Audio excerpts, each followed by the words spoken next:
কোন রাস্তা আপনাদের মনে হয়? তো যাক, এই কোন রকম ভাবে এই মাইকলে গুটি কতক কথা আপনাদের কাছে বললাম। এই কাদা পানিতে অনেকটা ভালোবাসার পরিচয় আপনারা দিয়েছেন। আমি একটা কথা জানতে চাইছি, এ ভাই শুনছেন? বুকে হাত দিয়ে আমার এই কথাটার উত্তর দেবেন। 2021-এ যে বলেছিলাম একটা চেয়ারের পায়া দরকার, ভুল বলেছিলাম না ঠিক বলেছিলাম?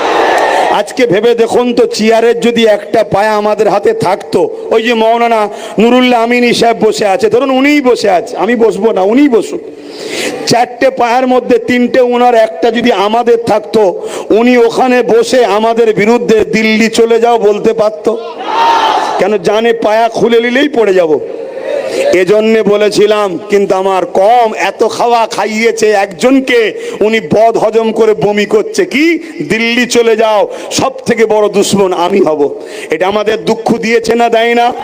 এই দুঃখের প্রতিশোধ হিসাবে তিনাকে অবিলম্বে এই কালা কানুনের বিরুদ্ধে সুপ্রিম কোর্টে যেতে হবে, আমাদেরকে সর্ব আন্দোলনে সহযোগিতা করতে হবে, এবং যদি থাকতে চাই বাংলায়, তাহলে আমাদেরকেও কিন্তু পায়াতে ভাগ দিতে হবে।